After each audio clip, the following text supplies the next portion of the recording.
বন্ধুরা দেখুন, আমি আপনাদের একটা ভিডিও দেখাচ্ছি। আজকে আমি শিলচর গিয়েছিলাম।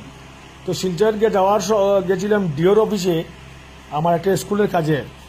তো আমার সঙ্গে ছিল মাসু। তো আমার ছেলে আমাকে ফোন করলো, বাবা যেহেতু শিলচর গিয়েছো, আমি ভালো দই নিয়ে আসবে আমার জন্য, মিষ্টি দই এবং টক দই মিলিয়ে আসবে।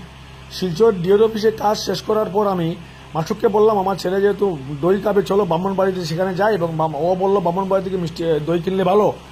ওকে সঙ্গে নিয়ে আমি শিলচর ব্রাহ্মণবাড়ির সামনে ব্রাহ্মণবাড়ির মিষ্টান্ন ভান্ডার সামনে গাড়ি রেখে ওখান থেকে কিছু মিষ্টি, কিছু চিড়া এবং 2 বাস্ক দই কিনে এনেছি।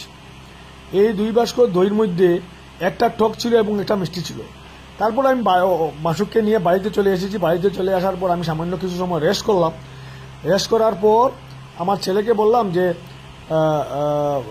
প্যাকেটের মধ্যে ব্রাহ্মণবাড়ি যেটা মিষ্টির প্যাকেট আমি নিয়েছি, সেই প্যাকেটের মধ্যে দেখবেন আপনার দই আছে, বাবা দই নিয়ে দই খাও। আমার ছেলে যখন পুরা প্যাক 1 সেকেন্ডও প্যাক খোলা হয়নি। আমার ছেলে যখন এই মিষ্টির ডুঙ্গা থেকে প্যাকেট থেকে দইয়ের বাটিটা খুললো, পুরা প্যাক বাটি, তখন আমাকে দৌড়িয়ে নিয়ে এসে বললো, বাবা কই থেকে দই এনেছো? দেখো দইয়ের ভিতর জীবিত যোগ দৌড়াচ্ছে।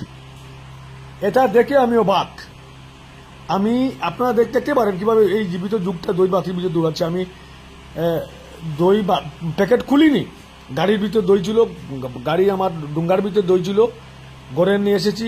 ঘরে নেওয়ার পর আমার ছেলেটা দেখো ডুঙ্গা খুলে দই প্যাকেট মুখে ডাকনা পুরা ডাকনা দেওয়া, দেখুন আপনারা ডাকনা দেওয়া পুরা ডাকনার ভিতর যখন আমার ছেলেটা যুগ দেখলো, আমাকে বললো, বাবা দেখো কিভাবে জীবিত যুগ দৌড়াচ্ছে। এই অবস্থা আমাদের বরাকের মিষ্টান্ন ভান্ডারগুলো কিছু কিছু মিষ্টি। আমি আগামীকাল এটাকে এফআইআর করব এবং এই এফআইআর করে কিভাবে ওরা জীবিত যুগ এই দই মিষ্টান্ন ভান্ডার এই দইয়ের ভিতরে দিতে পারে, আমি আশ্চর্য। আমি আজকে যদি যুগ দৌড়াচ্ছে, কালকে সাপ দৌড়াবে। দেখুন সেই শিলচর ব্রাহ্মণবাড়ি মিষ্টান্ন ভান্ডারের দইয়ের অবস্থাটা কি, দই বাটির ভিতরে কিভাবে জীবিত দৌড় দৌড়াচ্ছে।